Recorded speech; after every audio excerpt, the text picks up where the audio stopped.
La TVT au cœur de l'information.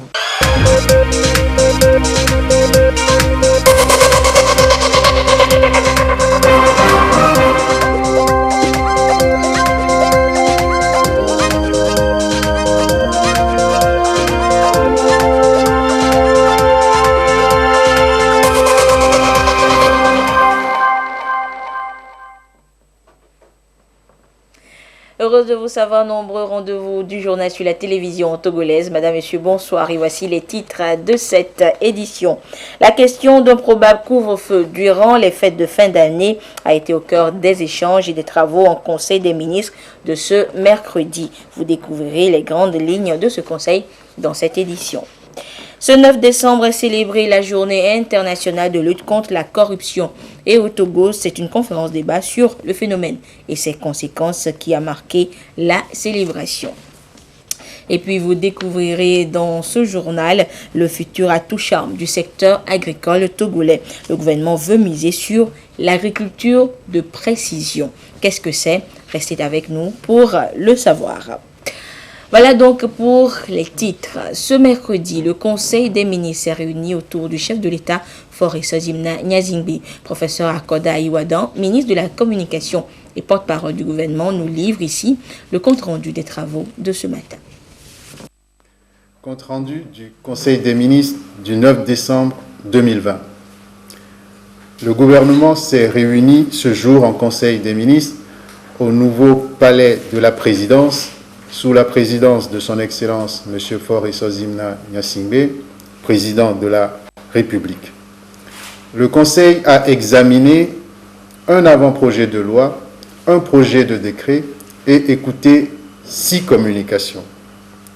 Au titre des avant-projets de loi, le Conseil a examiné et adopté l'avant-projet de loi relatif à l'aménagement, à la protection et à la mise en valeur du littoral en vue d'adapter les règles de gestion de l'environnement aux évolutions en matière de gouvernance des territoires littoraux, puis protéger et valoriser le littoral par l'adoption d'un schéma directeur d'aménagement du littoral. Le projet de texte avait fait l'objet d'un examen en première lecture et vise à mettre en valeur le potentiel économique qu'offre le littoral togolais dans le respect des règles du développement durable. Au titre des projets de décret, le Conseil a examiné et adopté un projet de décret portant organisation et fonctionnement de l'instance de protection des données à caractère personnel en application de la loi sur la protection des données à caractère personnel. L'instance de protection des données à caractère personnel est dotée de pouvoirs d'investigation, d'intervention et de sanction lui permettant d'accompagner la politique du gouvernement en matière de protection des données à caractère personnel. Elle garantit en outre que tout traitement de données à caractère personnel respecte les droits et libertés fondamentaux des personnes physiques en même temps que les intérêts de l'État, des collectivités territoriales, des entreprises et des entités morales. Au titre des communications, le Conseil a examiné une communication relative au projet d'identification biométrique des personnes physiques au Togo, présenté par le ministre de l'économie numérique et de la transformation digitale. Conformément à l'axe 1 de la feuille de route gouvernementale, ce projet contribuera à renforcer l'inclusion nationale en attribuant gratuitement un numéro d'identifiant unique à tout résident sur le territoire national. Ce numéro facilitera l'accès aux services sociaux de base, aux services publics, aux services délivrés par le secteur privé, notamment les assurances et les banques. Il s'agit là d'une nouvelle étape dans la stratégie nationale de digitalisation et de modernisation de l'action publique qui vise à faire entrer le Togo dans la sphère des pays ouest-africains où les procédures administratives sont dématérialisées. Cette communication ouvre par ailleurs la voie à la poursuite des travaux de préparation technique visant notamment à finaliser l'opérationnalisation de l'agence en charge de l'identification, visant également à choisir la solution technique et définir un plan de déploiement. Le Conseil a examiné une seconde communication relative à l'informatisation du casier judiciaire présentée par le ministre de la Justice et de la Législation. Cette initiative s'inscrit dans le programme de modernisation du secteur de la justice entamé depuis 2005 et qui a abouti notamment à la mise en exploitation effective de la chaîne commerciale au tribunal de première instance de Lomé. Face aux difficultés rencontrées par la population pour se faire délivrer un casier judiciaire, ce projet vise à permettre que la demande et l'obtention du bulletin soient totalement dématérialisées. Ainsi, tout requérant pourra se connecter via un smartphone ou un ordinateur pour soumettre en ligne sa demande, payer et obtenir le traitement de son casier judiciaire. Il s'agit ici d'un dispositif innovant qui s'inscrit dans la volonté du gouvernement de dématérialiser les principales procédures administratives et cette mesure, ce dispositif sera opérationnel dans toutes les juridictions dès avril 2021. Le Conseil a examiné une troisième communication relative aux activités et à la situation financière de la société holding d'État Togo Invest Corporation SA, présentée par le ministre de l'économie et des finances. Togo Invest a été créé pour servir de bras armé pour l'État dans ses missions d'investissement dans les grands projets structurants. Il s'agit d'une entreprise qui a pour mission de mener des activités d'une société de portefeuille d'investissement, investir dans des actifs, prendre des participations sous forme d'actions majoritaires ou minoritaires, participer à la création d'autres sociétés nationales ou étrangères, concevoir des mécanismes de financement et de partenariat pour réaliser le corridor de développement du Togo. Au regard de l'évolution du contexte d'intervention Togo Invest et des leçons tirées des premières années de mise en œuvre de ce modèle, le Conseil a retenu que le modèle opérationnel de Togo Invest doit être repensé et adapté afin de servir au mieux les ambitions du gouvernement dans le cadre de la mise en œuvre de la feuille de route Togo 2020-2025. S'en est suivi une communication sur les résultats des consultations germano-togolaises présentées par le ministère auprès du président de la République chargé du plan et de la coopération. Ces consultations ont permis d'aboutir aux résultats portant sur 2 points. D'abord, les conditions cadres de la coopération et ensuite la revue du portefeuille en cours de réalisation. Sur la base de la feuille de route gouvernementale 2020-2025, les deux parties ont marqué leur accord de procéder à une plus grande concentration des efforts autour de quelques pôles prioritaires. Il s'agit de la transformation agro-industrielle, de la formation technique et professionnelle dans les métiers contribuant à la transformation agro-industrielle, de la décentralisation et du développement des territoires. Cette coopération sur ces 3 pôles s'inscrit dans le cadre du mécanisme Partenariat pour encourager les réformes en lien avec l'initiative du G20, Compact avec l'Afrique. Et pour ce partenariat, la partie allemande annonce le doublement de son enveloppe financière. Les deux parties ont également convenu de poursuivre leur coopération dans le domaine de la santé et de la lutte contre les pandémies, notamment en s'inscrivant dans une approche de développement territorial. La communication suivante a porté sur la gestion des déchets dangereux et des marchandises dangereuses transportées par mer. Elle a été présentée par le ministre en charge de l'économie maritime. Cette communication a pour objet de présenter les problématiques communes des déchets dangereux et des marchandises dangereuses, leurs spécificités et la nécessité de réglementer la prévention et la gestion des risques liés à ces matières.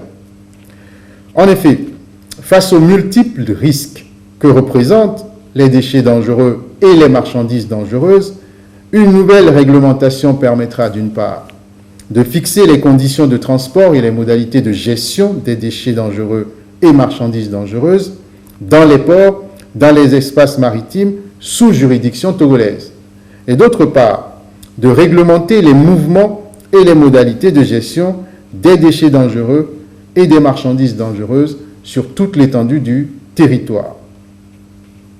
La dernière communication présentée par le ministre de la Santé, de l'Hygiène publique et de l'accès universel aux soins a porté sur les mesures visant à limiter la propagation de la Covid-19 en cette fin d'année 2020.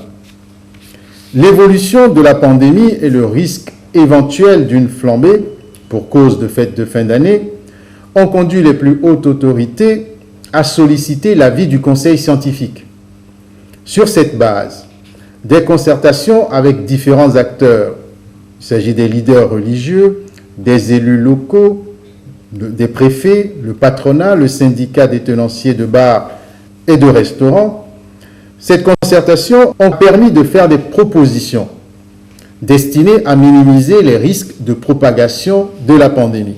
Le Conseil a instruit les différents acteurs de poursuivre les concertations en vue d'arrêter une stratégie efficace intégrant les mesures sanitaires idoines qui seront annoncées ultérieurement. Le Conseil a saisi cette opportunité pour inviter la population, et notamment celle du Grand Lomé, à renforcer la vigilance et le respect des mesures déjà édictées par le gouvernement. Fait à Lomé le 9 décembre 2020, le Conseil des ministres. Elle a fait du bruit et alimente toujours les débats. Il s'agit donc de la question du couvre-feu dans le Grand Lomé durant la période de fête de fin d'année. Que retenir de cette hypothèse? C'est la question qui a été adressée au professeur Akoda Iwadan à l'issue du compte-rendu du Conseil des ministres. Suivons sa réponse aux journalistes. Lomé est le centre où les contaminations sont les plus importantes. C'est le premier élément. Le deuxième élément, Lomé est notre plus grand point de contact avec l'extérieur. Et parce que c'est notre plus grand point de contact avec l'extérieur, il y a beaucoup de cas importés qui arrivent dans notre ville. Beaucoup de circulation. Ce qui fait que la gestion de la crise dans le Grand Lomé est plus délicate qu'à l'intérieur du pays. Il y a déjà eu des clusters dans certaines villes et ces clusters ont été maîtrisés très rapidement. Mais à observer l'évolution de la pandémie dans le Grand Lomé, sa gestion est beaucoup plus délicate, ce qui nécessite des mesures un peu plus strictes. Il n'y a pas de stigmatisation de la ville de Lomé. Le gouvernement a pris le parti d'abord de consulter le conseil scientifique, ensuite le comité national de gestion de la riposte et a entendu de façon très participative un certain nombre d'acteurs. Effectivement, il y a eu des propositions, mais la décision définitive n'a pas encore été prise. Les discussions se poursuivent. Vous parlez de l'hypothèse d'un couvre-feu. Alors, l'hypothèse n'est pas exclue. Et vous suivez donc l'intégralité de ce point de presse à l'issue du compte-rendu du Conseil des ministres à la fin donc de cette édition. La présidente de l'Assemblée nationale, Yawa Digbori Tiegan, a reçu en audience ce mercredi l'ambassadrice du Sénégal en fin de mission au Togo. Après 5 ans dans notre pays, Madame Bineta Sambeba a tenu à rendre hommage au président de la République pour la place faite aux femmes à la tête des institutions de la République. La diplomate sénégalaise a également fait part à la présidente de l'Assemblée nationale des projets entre les deux parlements du Sénégal et du Togo. Le compte rendu, et nous écoutons la diplomate au micro de Yasmine Kodia. Aujourd'hui, je suis venue à l'Assemblée nationale voir une autre dame. C'est l'occasion pour moi de rendre une troisième fois hommage à son Excellence, le président de la République, M. Faure Essozimna Gnassingbé, qui a confiance aux dames. Nos échanges ont surtout porté sur l'avenir de l'Afrique. au niveau de l'institution qu'elle préside, j'avais déjà, moi, commencé à penser avec une vice-présidente de l'Assemblée nationale du Sénégal et une autre d'ici, à créer un groupe d'amitié entre parlementaires togolais et sénégalais. Bon, malheureusement, donc, il y a eu cette pandémie, mais l'administration étant une continuité, mon successeur va prendre le relais et concrétiser donc ce projet. Les journées économiques sénégalo-togolaises étant déjà lancées depuis 2017, vous avez vu les opérateurs économiques sénégalais qui étaient là en 2018. La première édition a eu lieu à Dakar avec les opérateurs économiques togolais. Ces journées-là sont à pérenniser. Dans beaucoup de secteurs, les deux pays peuvent travailler ensemble pour une meilleure intégration. Au Togo, vraiment, c'est l'hospitalité togolaise et la propreté des rues de Lomé, que je connais mieux que les autres villes. Donc j'ai été vraiment... je dis d'ailleurs que je suis tombée amoureuse de Lomé. Comme je l'ai dit partout, Lomé me plaît tellement que je suis prête à revenir ici. Et la présidente de l'Assemblée nationale informe les honorables députés que la 15e séance plénière de la 2e session ordinaire de l'année aura lieu demain, jeudi 10 décembre 2020, à 9h au siège de l'Assemblée nationale. Le Haut Commissariat à la réconciliation et au renforcement de l'unité nationale Ashkroun poursuit l'opération d'indemnisation des victimes non vulnérables pour le compte de cette année 2020. Dans les plateaux Est, plus de 2000 victimes attendent cette opération qui va se dérouler sur une semaine. Le compte rendu avec Silver Abdou. Environ 2900 victimes vont être touchées dans les plateaux Est par cette troisième phase de l'opération d'indemnisation du Haut Commissariat à la réconciliation et au renforcement de l'unité nationale, Ashkroun.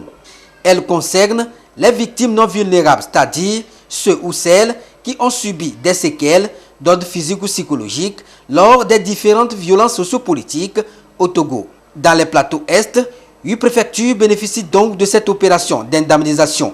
Wawa, Amou, Akebou, Hao, Agné, Est-Mono, Moye-Mono et Ogou. Une opération à travers laquelle un travail de fond a été mené en amont pour la réussite de cette troisième phase en lien avec la pandémie du coronavirus. Nous n'avons pas voulu venir comme ça surprendre les victimes. Donc l'institution a envoyé une équipe précurseur qui, il y a de cela 2 semaines, est venue travailler avec les comités locaux de paix et les autorités administratives de la localité pour essayer de débusquer les victimes. Parce que, vous savez, elles sont éparpillées un peu partout sur le territoire national. Et celles qui relèvent de ce pôle, il faut qu'on puisse les identifier. Si tout va bien, nous allons prendre en charge le maximum de victimes sur les 1500 qui ont été retrouvées. L'essentiel, c'est de pouvoir satisfaire le plus grand nombre au cours de cette session d'indemnisation. Depuis le démarrage de l'opération d'indemnisation en décembre 2017, 10 000 victimes ont été satisfaites par cette opération de réparation et 10 000 encore en attente pour être touchées. L'ambition pour le Haut Commissariat à la réconciliation et au renforcement de l'unité nationale, c'est de parvenir à consolider les acquis pour amener les Togolais à se pardonner mutuellement et à construire l'unité et la paix, des valeurs que prône le chef de l'État pour faire du Togo un pays uni et prospère. Le médiateur de la République, parlons-en. Ses fonctions et ses services devraient bientôt évoluer selon un avant-projet de loi récemment examiné en Conseil des ministres. Acteur clé de la gouvernance publique nationale et principale interface entre les citoyens et l'administration, le médiateur de la République est toute une institution créée pour l'ancrage de la démocratie au Togo. Sa place dans la vie sociopolitique togolaise est dans ce dossier préparé par Christa Bédinou et présenté par Eliagba Niadao. Sa principale mission est d'améliorer les relations entre l'administration et les citoyens. L'institution du médiateur de la République, puisque c'est d'elle qu'il s'agit, est consacrée au Togo par la Constitution du 14 octobre 1992 en son article 154 et créée par la loi organique du 9 décembre 2003. Ces attributions sont très importantes dans le cadre d'une démocratie en construction, selon le professeur Kosivi Ounake, agrégé des facultés de droit, spécialiste du droit public. L'institution médiateur de la République, c'est une institution carrefour dont toute une démocratie a besoin. Et son rôle principal, c'est de jouer un rôle d'interface entre l'administration et les citoyens. L'administration publique d'une façon générale, que ce soit l'administration centrale, que ce soit la collectivité territoriale, que ce soit également les établissements publics. Lorsque une décision judiciaire a été rendue, par exemple, et que le médiateur de la République constate que cette décision, quand bien même elle est fondée sur les tests normatifs, cette décision est inéquitable, donc le médiateur peut faire des recommandations au président de la République, au Premier ministre ou à l'Assemblée nationale pour que ce test-là puisse évoluer. Ce n'est pas une juridiction qui va sanctionner, mais l'institution a pour mission de faire évoluer même les tests législatifs et réglementaires. Le médiateur de la République est nommé en Conseil des ministres par le chef de l'État. Il est notamment doté d'une autonomie administrative et financière qui lui confère son indépendance pour mener à bien sa mission, mais qui peut alors saisir le médiateur de la République. Les personnes physiques comme vous et moi et les personnes morales. Et puis des saisissants institutionnels, c'est-à-dire le chef de l'État, le Premier ministre, le président des groupes parlementaires. Ils peuvent saisir le médiateur pour demander, par exemple, que l'on revoie le fonctionnement de certaines institutions. Les présidents de groupes parlementaires, par exemple, constatent que l'institution parlementaire ne fonctionne pas bien. Ils peuvent saisir le médiateur pour que celui-ci fasse des recommandations pour l'amélioration du fonctionnement des services publics. L'institution voit son champ d'action élargi au Togo. L'avant-projet de loi organique, examiné le 28 octobre dernier en Conseil des ministres, lui confère de nouveaux pouvoirs en effet. Elle peut diligenter des investigations quant à la justesse, l'équité et la qualité des services publics, mais aussi recevoir la déclaration des biens et avoirs des personnalités. La question de déclaration de biens avant et la fin du mandat me semble cruciale aujourd'hui, afin que le citoyen puisse être confiant au regard des hommes politiques, afin que la question de la corruption soit véritablement combattue. Lorsque les gens déclarent leurs biens au début comme à la fin, cela permettra aux médiateurs de suivre l'enrichissement des gens. Et une fois que cette institution va s'accaparer de cette mission et l'exercer, je pense qu'on ne peut pas annihiler totalement la corruption, mais on la réduira fortement. L'avant-projet de loi limite également à 3 ans renouvelables une fois le mandat du médiateur de la République, qui devra désormais aussi prêter serment avant d'entrer en fonction. Awanana Daboya est l'actuel médiateur de la République. Elle est nommée à ce poste depuis 2015. Je vous le disais en titre, ce mercredi 9 décembre, la communauté internationale célèbre la journée de lutte contre la corruption. Pour marquer l'événement au Togo, la Haute Autorité de prévention et de lutte contre la corruption et les infractions assimilées à Plusia a organisé une conférence débat. Une rencontre au cours de laquelle l'institution a attiré l'attention des uns et des autres sur les conséquences de la corruption, surtout en ces temps de crise sanitaire. Le compte rendu avec Luc Assis. La corruption est un acte criminel et immoral. Elle impacte négativement l'économie nationale, alimente les trafics de tout genre. Ses conséquences sont désastreuses. En cette période de crise sanitaire, le phénomène s'accroît. La lutte contre la pandémie offre de nouvelles possibilités d'exploiter les faiblesses des systèmes de contrôle. À l'occasion de la journée internationale de lutte contre ce fléau, le système des Nations Unies tire la sonnette d'alarme. Un cri de cœur relayé par la Haute Autorité de prévention et de lutte contre la corruption et les infractions assimilées à Plusia. Le thème invite tous les décideurs à organiser cette réponse en tenant compte de la nécessité de prévenir, de lutter contre la corruption, puisque elle a nécessité une grande mobilisation de fonds les citoyens ont contribué.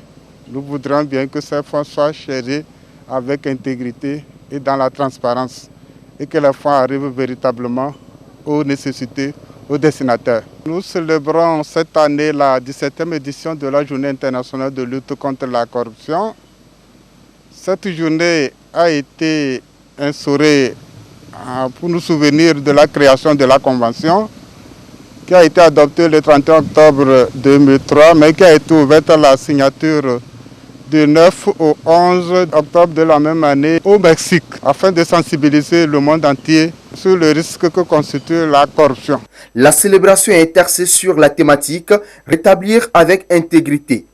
Un thème qui appelle à la mise en place de mesures efficaces d'atténuation de la corruption pour une réponse plausible et saine à la pandémie. La journée donne l'occasion au pouvoir public de sensibiliser les populations sur les dangers du phénomène.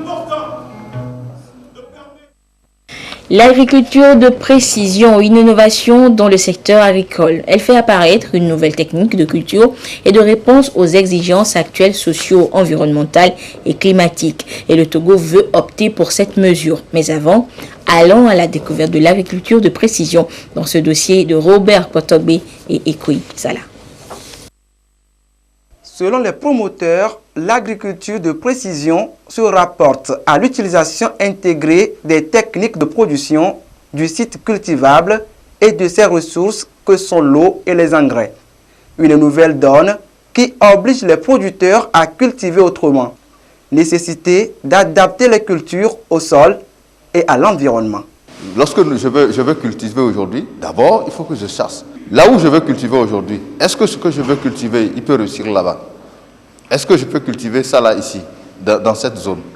Est-ce que les précipitations ici, les températures et tout ce qu'il y a, est-ce que ça peut permettre à cette plante de pouvoir résister ici? La précision pour nous, c'est de pouvoir savoir comment est-ce que nous combinons le climat, le sol et le matériel végétal pour avoir un résultat optimal. L'agriculture togolaise est l'un des secteurs le plus pourvoyeur d'emplois. Le Togo, en pratiquant cette agriculture, offre ainsi d'énormes opportunités aux producteurs et au secteur en général. Il y a un début de l'actualisation, de la cartographie de la fertilité des sols. Nous avons des chercheurs éminents dans les universités publiques du Togo, inclinés à l'agriculture, qui font de très bons travaux de recherche avec des résultats pertinents qu'on peut exploiter. Nous avons des outils d'aide à la décision que ces chercheurs ont développés et sont en train d'utiliser.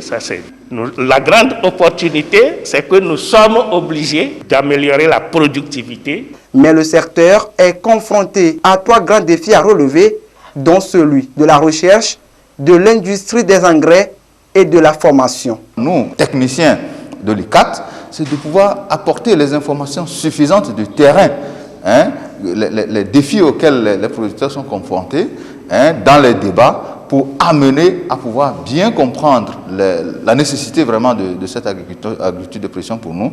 Le défi tel que nous l'avons dit aujourd'hui, c'est comment faire en sorte qu'on puisse rendre disponibles des engrais simples et avoir l'opportunité également de faire des formules qui s'adaptent à chaque type de sol dans notre pays. L'agriculture togolaise emploie plus de 65% de la population active, avec une population estimée à 7,5 millions d'habitants et contribue à 40% du produit intérieur brut.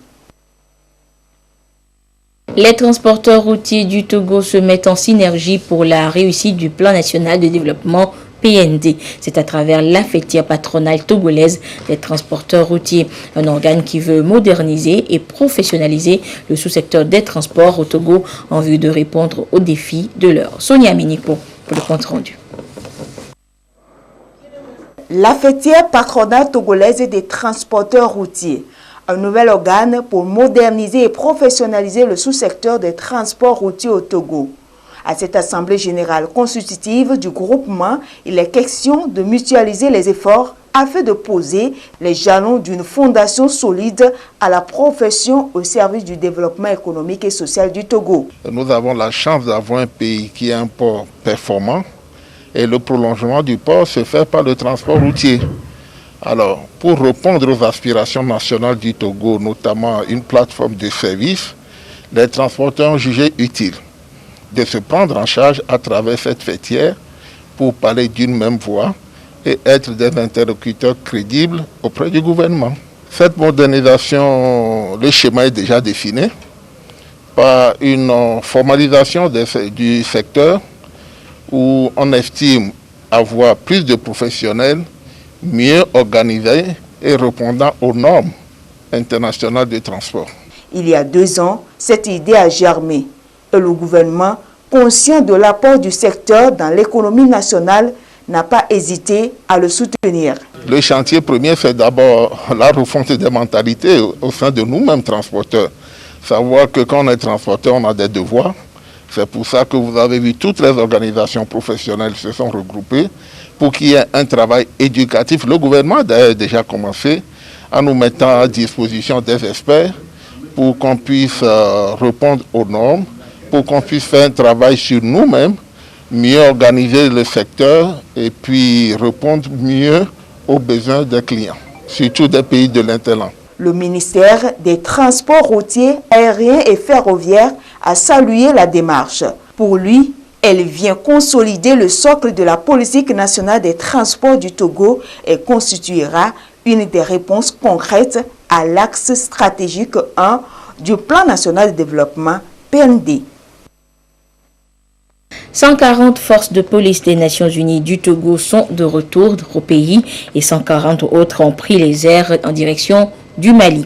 Toutes les deux sont mandatées par l'ONU pour stabiliser ce pays en crise sécuritaire. Des opérations qui sont inscrites au MINUSMA, la mission multidimensionnelle intégrée des Nations Unies, à la MINUSMA donc, et pour la stabilisation au Mali. Le compte rendu de ce départ et de cette arrivée de contingent avec Robert Kotobé et Ramdan Bassina.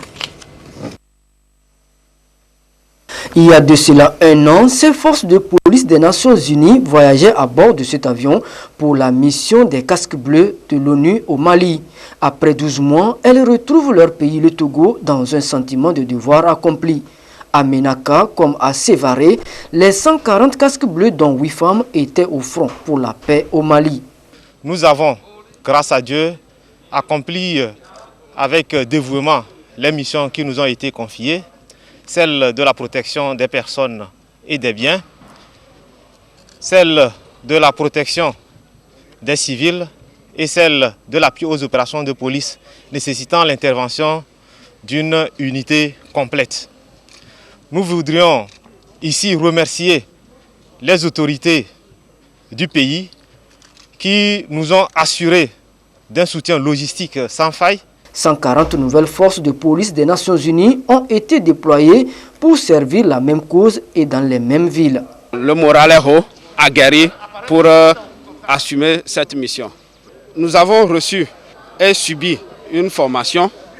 Nous sommes prêts. Ces opérations interviennent dans le cadre de la MINUSMA, la mission multidimensionnelle intégrée des Nations Unies pour la stabilisation au Mali. Une mission qui vise à maintenir la paix au Mali.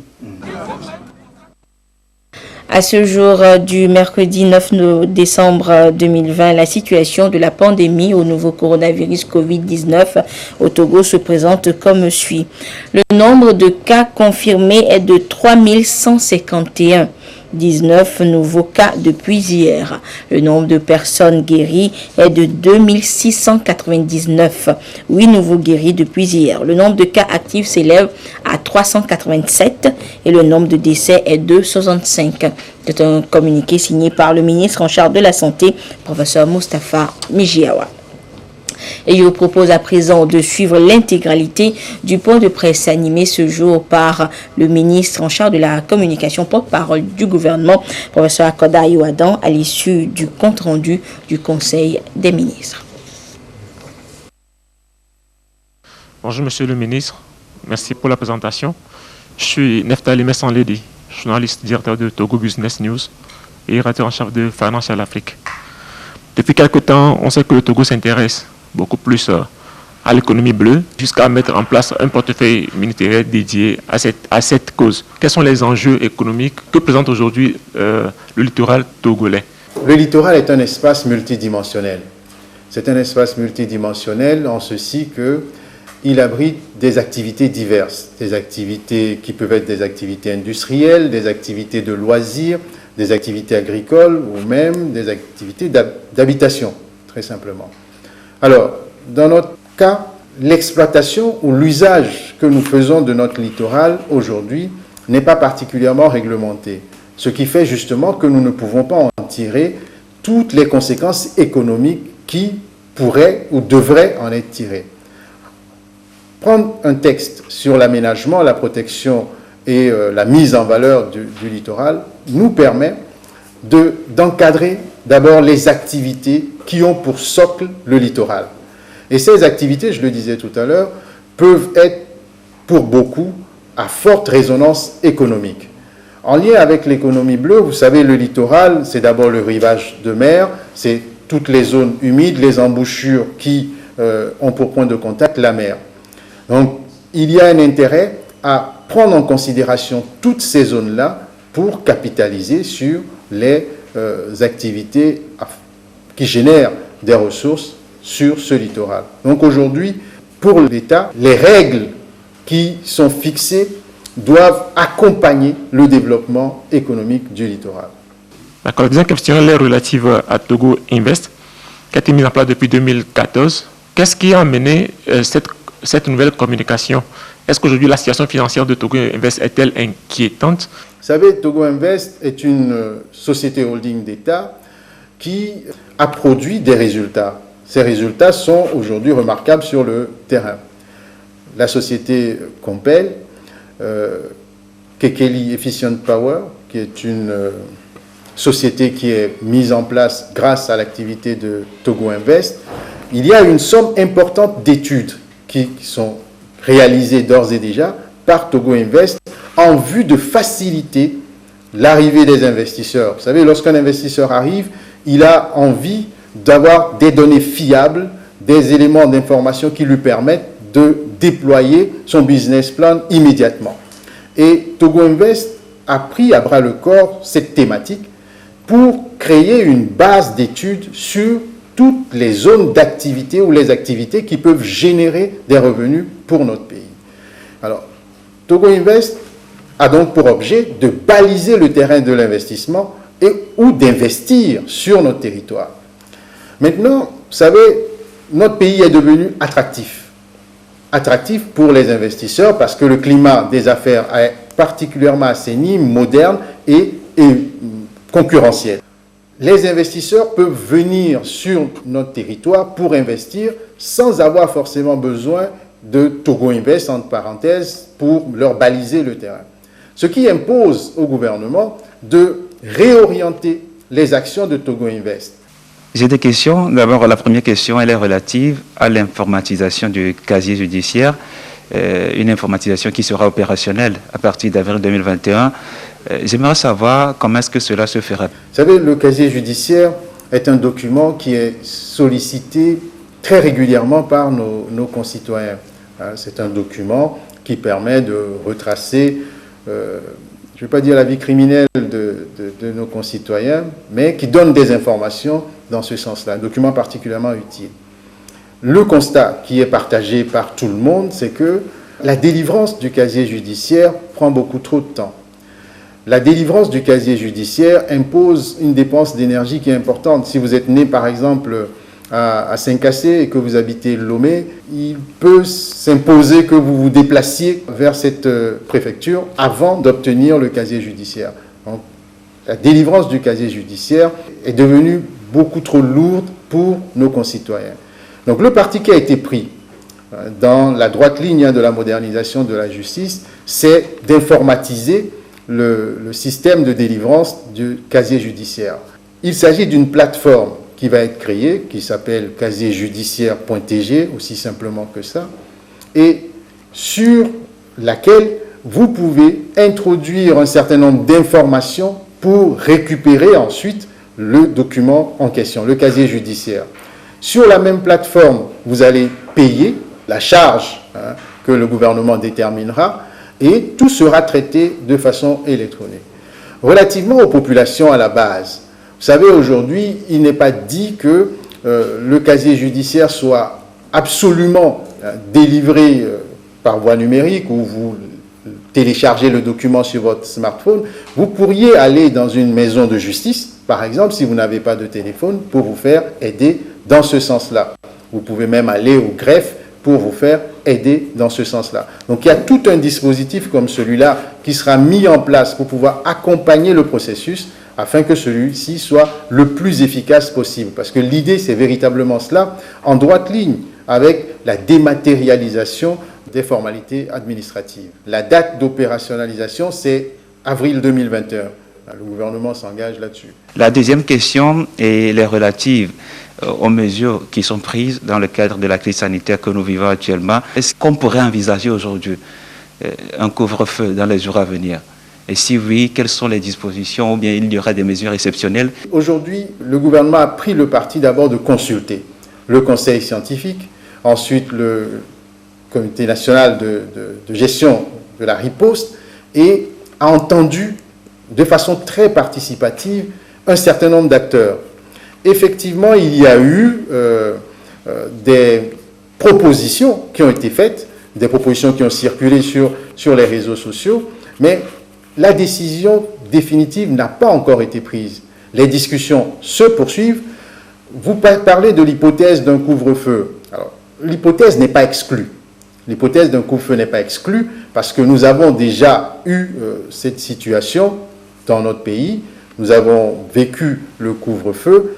Si cette hypothèse, au terme des concertations, s'avère la plus pertinente, je pense que nous pourrions aller dans ce sens-là. Mais retenez essentiellement que les discussions se poursuivent pour que la mesure à prendre soit la plus inclusive possible, que cette mesure participe finalement à la prévention de cette pandémie. La question de la mise en valeur du littoral. Je voudrais savoir juste quelles seraient les nouvelles relations du gouvernement togolais par rapport aux sociétés de dragage, par exemple.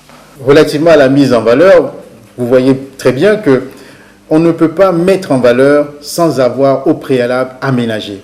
Il y a une exigence d'aménagement et une exigence de protection, parce que tout est lié. On est véritablement en présence d'un triptyque qu'il ne faut pas défaire. Si le littoral n'est pas aménagé et que l'on commence une mise en valeur, cette mise en valeur ne respectera pas les normes environnementales déjà. Le contrôle de cette mise en valeur sera délicat. Donc, l'État pose d'abord un cadre juridique. Une fois que le cadre sera validé, la mise en valeur pourra être démarrée. On ne peut pas fixer de date pour la mise en valeur parce qu'il y a des questions à plusieurs niveaux. Les sites dont vous parlez dépendent parfois des communes et de l'État. Il y a un dialogue permanent qui doit s'instaurer entre ces deux entités-là pour décider finalement des modalités de mise en valeur éventuelles. Sur la question des sociétés de dragage, alors on va dire qu'il n'y a rien de nouveau sur cette question. Si l'État décide d'autoriser le dragage, l'État le fera dans le strict cadre du respect des normes environnementales, de la protection de notre littoral et de la protection de l'environnement. Par rapport au projet d'identification biométrique, quels sont réservés-vous maintenant aux structures publiques qui se retrouvent par exemple dans des zones non accessibles? Je parle de Tomegbe par exemple, Dienkase. Quels sont réservés-vous à ces structures publiques? L'axe 1 de la politique gouvernementale, c'est l'inclusion sociale, la cohésion sociale. Et votre interrogation est pertinente. Est-ce que au jour J, on pourra faire un casier judiciaire, par exemple, à Tomegbe? C'est bien cela la question. Alors, si l'État s'engage à mettre à la disposition de tous ses citoyens une plateforme pour que les uns et les autres puissent avoir accès à ce qu'on peut considérer comme un service de base, l'État mettra les moyens pour que chaque citoyen, où qu'il soit, puisse accéder à ce service. Probable couvre-feu dans le Grand Lomé. Probable, je dis. Oui. Pourquoi cibler le Grand Lomé? Lomé est le centre où les contaminations sont les plus importantes. C'est le premier élément. Le deuxième élément, Lomé est notre plus grand point de contact avec l'extérieur. Et parce que c'est notre plus grand point de contact avec l'extérieur, il y a beaucoup de cas importés qui arrivent dans notre ville. On va le considérer comme cela. Beaucoup de circulation. Ce qui fait que la gestion de la crise dans le Grand Lomé est plus délicate qu'à l'intérieur du pays. Il y a déjà eu des clusters dans certaines villes et ces clusters ont été maîtrisés très rapidement. Mais à observer l'évolution de la pandémie dans le Grand Lomé, sa gestion est beaucoup plus délicate, ce qui nécessite des mesures un peu plus strictes. Il n'y a pas de stigmatisation de la ville de Lomé. Vous et moi, nous habitons cette belle ville. Donc, au fond, c'est toujours dans cet esprit de prévention de la pandémie parce qu'aujourd'hui, la seule arme dont nous disposons et qui nous permet de lutter efficacement contre cette pandémie, c'est d'abord la prévention. Et voilà, ainsi se referme cette édition. Merci de votre fidélité à la télévision togolaise. Excellente suite de nos programmes. Au revoir.